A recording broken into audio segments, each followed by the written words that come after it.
kind of difficult to be certain about most of the details of Muhammad's life because the historical sources are so late. Our earliest detailed biographical source on Muhammad's life is Ibn Ishaq's Sirat Rasulullah, which was written more than a century after Muhammad died.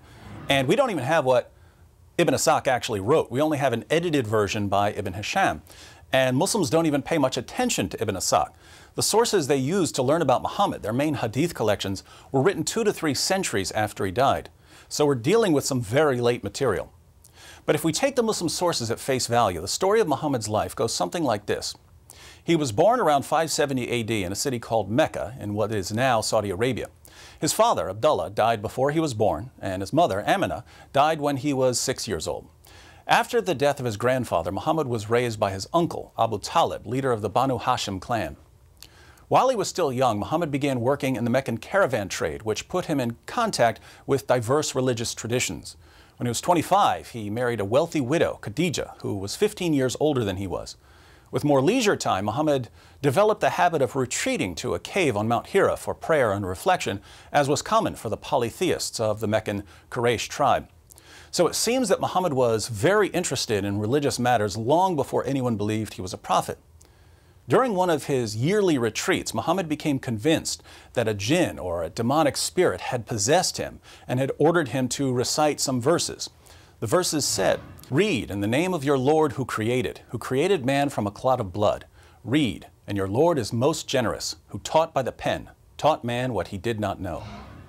These words are now found in the Quran, chapter 96, verses 1 through 5.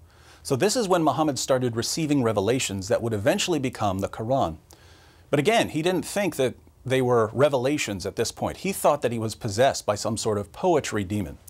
He was 40 years old at the time, and he was so embarrassed at the thought of being possessed by a jinn or a demon that he tried to hurl himself off a cliff. But whatever it was that gave him the verses stopped him from committing suicide. Muhammad ran home to his wife Khadija and her cousin Waraka, and it was Khadija and Waraka who persuaded him that he wasn't possessed, he was a prophet of Allah. Muhammad soon began preaching Islam to friends and family members and later to the public. But his messages became increasingly inflammatory. He condemned the religious beliefs of the polytheists of Mecca and he mocked their gods. Not surprisingly, the Meccans eventually started persecuting Muhammad and his followers. And after his wife Khadija and his uncle Abu Talib died, Muhammad decided to flee the city of Mecca. His new city, Medina, was a little over 200 miles north of Mecca. After forming alliances with various non-Muslim groups, Muhammad began robbing the Meccan caravans. These attacks eventually led to a series of battles with Mecca, the Battle of Badr, the Battle of Uhud, and the Battle of the Trench. As war booty poured in, so did new converts. The growing Muslim army allowed Muhammad not only to subdue Mecca, but to subdue the rest of Arabia as well. Unfortunately for Muhammad, after attacking a Jewish settlement at Khaybar, a Jewish woman whose family had been killed by Muslims offered to cook dinner for Muhammad and some of his companions, and the Prophet of Islam accepted her offer. But the food she gave him was poisoned. Muhammad spit the food out, but according to Muslim sources, the poison caused some sort of internal damage, which led to severe pain and ongoing medical problems.